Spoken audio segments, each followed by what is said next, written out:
저는 오늘 본문의 말씀을 가지고 관점의 차이라는 제목으로 하나님 말씀을 나누도록 하겠습니다.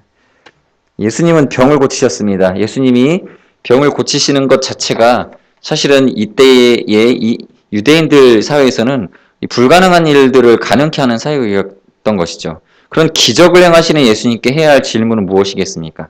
예수님, 어떻게 하면 그렇게 사람들을 고치실 수 있습니까? 라든지 아니면 좋은 방법이 있다면 저희들도 가르쳐 주십시오. 또는 당신은 누구시길래 이런 기적을 행하는 것입니까? 라는 태도를 가지고 질문을 하는 것이 정상적인, 상식적인 접근일 것입니다.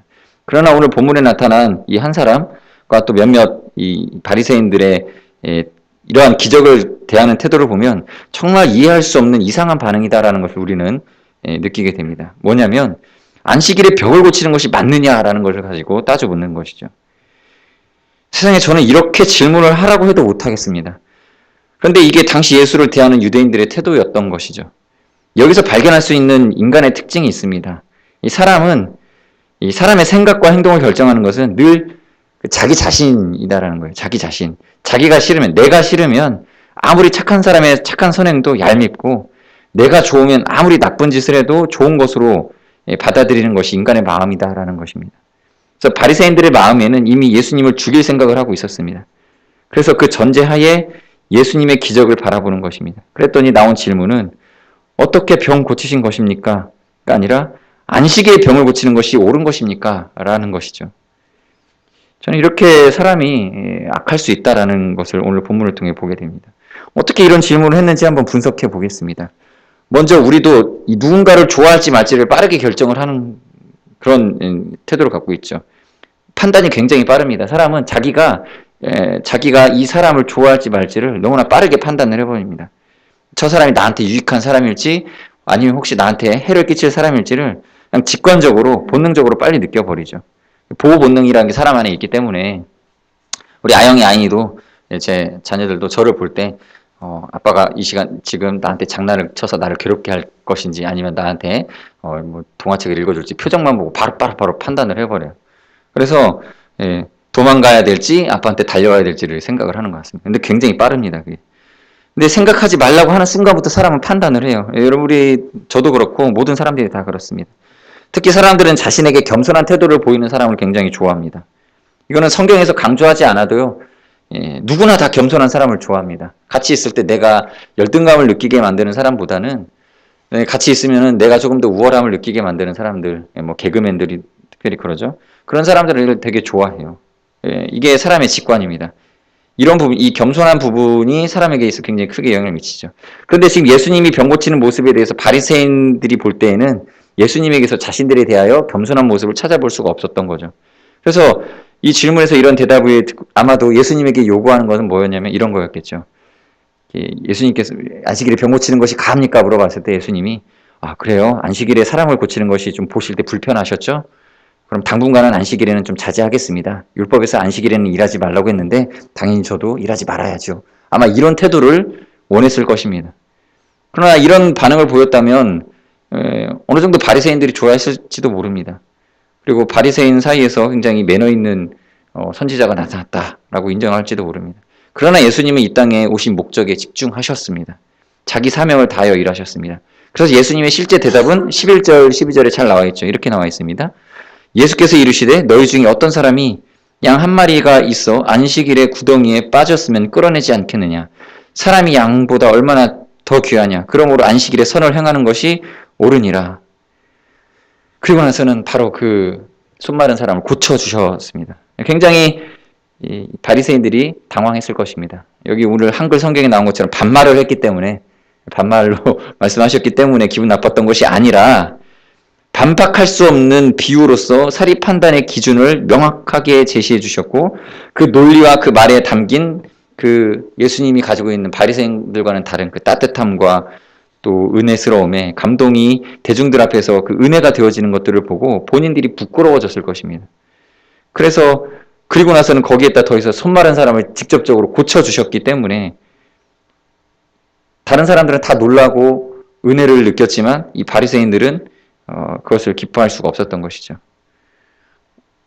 실제로 이 기적 행하셨을 때 하나님의 영광이 드러났고 바리새인들의 이 하나님을 대적하는 모습으로 그들의 죄악이 드러난 것이죠. 이러니 앞서서도 예수님을 싫어했던 바리새인들이 더더욱 예수님을 미워할 수밖에 없었던 것입니다. 이러한 면을 살펴볼 때 예수님께서 바리새인들을 대할 때 조금 더 겸손한 태도를 보이시거나 또는 한 발 물러서는 태도였다면 어땠을까라는 생각도 할 수 있습니다. 그러나 예수님은 바리새인들에게 오늘 본문에서뿐만 아니라 다른 성경에서 다른 본문에서도 한 번도 공손한 태도를 그들에게 보여주지 않으셨습니다. 왜냐하면 문제는 예수님께 있는 게 아니라 바리새인들에게 심각하게 있었기 때문입니다. 바리새인들은 예수님 보실 때 철저하게 하나님의 대적점에 있었습니다. 악을 행했고 도무지 회개할 줄 모르는 사람들이었습니다. 본질적으로 따지자면 여기서 예수님이 대적하신 것은 바리새인이라는 사람이 아니라 그 안에 내재되어 있던 마귀의 괴계입니다. 스스로 지혜롭게 여기면서 하나님의 말씀을 가르치는 자다라고 하면서 온갖 율법으로 사람들을 정죄하고 사단 마귀가 원하는 모든 괴계들을 그들이 하나님의 말씀을 이용하여서 하나님의 선하시고 인자하시고 사랑이 많으신 그 말씀을 그들이 이용하여서 사단의 계략에 팔아넘겨버린 그들을 향하여서 예수님께서는 분노하고 계셨던 것입니다. 우리는 여기서 예수님께 배워야 될 것이 있습니다. 사람들 앞에서 말싸움 잘하는 것을 배우는 것이 아니라 바로 예수님이 싸우시는 것은 이 마귀의 지독한 회방이었고 괴계였다라는 것입니다. 예수님은 바리새인들과의 논쟁에서 이기기 위한 신학을 준비하신 것이 아니라 하나님께서 지정하신 안식일에 대한 규례와 그 규례가 주는 모든 유익을 빼앗아버린 유대 사회를 장악하고 있던 그 마귀의 지독한 영적인 인질극을 이 대중들 앞에서 끝내버리신 것입니다. 이 안식일이라는 강력한 이 무기가 있습니다. 하나의 총으로 비유할 수 있겠죠. 안식일이라는 총을 자기의 손에 쥐고 예수님의 백성들의 목을 잡고 머리를 그들의 머리에 겨누고 있는 그 마귀의 모습을 상상해 보시기 바랍니다. 안식일이라고 하는 이 율법과 또 안식일의 개념이라고 하는 이 무기를 들고, 그래서 예수님께서는 어떻게 하셨냐면 그 마귀의 손에서 그 총을 잽싸게 빼앗아서 도로 마귀의 머리를 겨누고 백성을 풀어주라고 명령하고 계시는 것이죠. 그러니 이 협박범 마귀가 모멸감과 수치를 느끼는 것입니다. 그리고 이 바리새인 무리가 그 수치심을 같이 느끼고 있는 것입니다. 여러분, 우리는 때로 바른 말을 들었을 때는 기분이 나쁠 때가 있습니다. 모멸감을 느낄 때도 있습니다. 상대방의 말하는 태도 또는 그 상대방의 직언을 하는 그 건방지다라는 것을 이유로 들어서 비난할 수도 있습니다. 너 참 건방지다. 너 말은 참 잘한다. 어디서 반말이냐. 이렇게 트집 잡을 수도 있습니다. 그러나 그 말의 논리나 통찰력에 대해서는 할 말이 없을 때가 종종 있습니다. 왜냐하면 맞는 말이기 때문입니다. 때로는 우리에게 너무나 정직하게 우리의 내면을 드러내는 말들을 하나님께서 몇몇 사람들을 통해서 우리에게 들려줄 때가 있습니다. 그때 우리는 회개해야 됩니다. 내가 왜 옳은 말을 듣고 기분이 나쁠까? 나는 그래도 배운 사람이고 나름 삶의 태도면에서 정직하고 올바르게 살려고 열심히 살아가고 있는데 왜 내가 이 옳은 말에 기분이 나빠야 되는가? 그렇게 직언을 퍼붓는 상대방의 불순한 태도도 문제일 수 있겠지만, 그러나 그 순간 우리는 주님의 세미한 음성을 들어야 됩니다. 내가 마귀의 편에서 마귀의 기분 나쁨을 대신 느끼고 있는 건지도 모릅니다. 어느 순간인가 마귀의 두 손이 나 자신의 어깨에 손을 올려놓고 내 입술과 내 눈빛과 내 행동을 통해서 마귀 자신을 대변하고 있을 수도 있습니다. 예수님이 십자가 죽음을 말하자 베드로는 자기도 모르는 채 자신의 입장에서 잔뜩 기대를 품고 있던 그 마귀의 말을 하는 거였죠. 주여, 결코 그럴 수 없습니다. 라고 하면서 베드로의 입을 통하여 마귀가 자신의 입장을 표명한 것입니다. 이때 예수님은 사랑하는 제자의 입에서 나온 마귀의 입장 표명을 들으신 것이죠. 그래서 예수님은 베드로에게 좀 미안할 수도 있지만 그 마귀의 그 주둥아리를 한때 때릴 수밖에 없었던 것이죠. 마귀야, 내 뒤로 물러가라.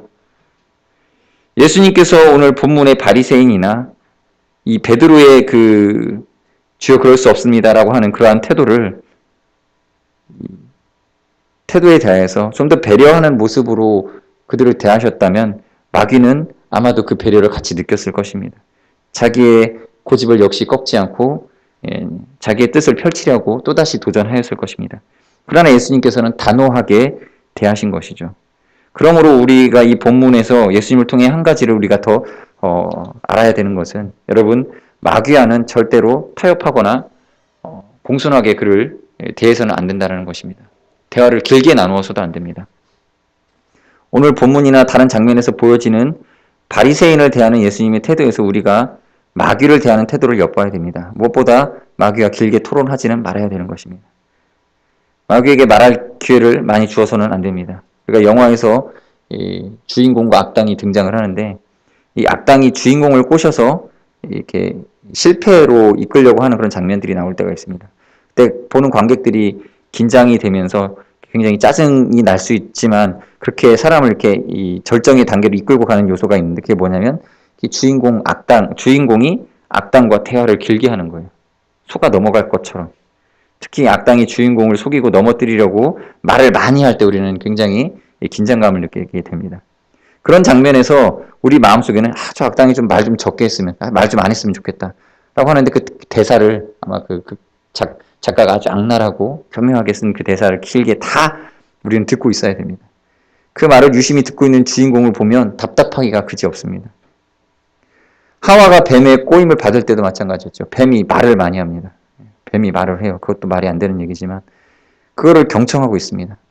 우리가 하나님의 말씀을 많이 읽는 것이 중요한 이유는 바로 하나님의 음성을 듣는 데 목적이 있기도 하지만 무엇보다 마귀의 수다를 틀어막기 위함에 있다는 것을 명심해야 됩니다. 우리가 말씀을 많이 읽음으로써 우리 내면에 자꾸만 계속적으로 소리를 들려 자기의 목소리를 내고 있는 마귀의 목소리를 듣지 못하게 만들기 위한 수단으로서 우리가 말씀을 종일토록 묵상하는 태도가 필요한 것입니다. 그러야 할 때에 마귀가 더 이상 말을 이어가지 못하고 우리는 그 마귀의 게임에 넘어가지 않게 될 것입니다.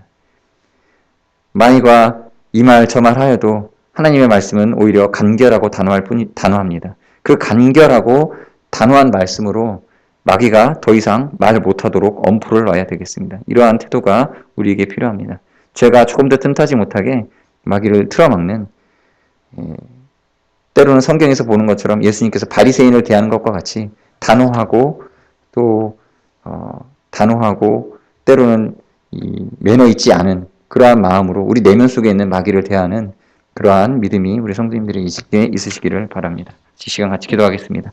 지금 기도하실 때 주님, 내가 예수님께서 바리새인들을 대하는 모습 속에서 하나님, 내가 내 마음에 내 내면 속에 있는 바리새인을 내쫓고 내 마음 속에 있는 마귀의 음성을 내어쫓는 그러한 승리를 오늘도 경험하며 말씀 가운데 동행하고 주님 음성에 더욱더 귀 기울이는 저희의 삶이 되게 해달라고 이 시간 잠시 기도하도록 하겠습니다. 기도하시겠습니다.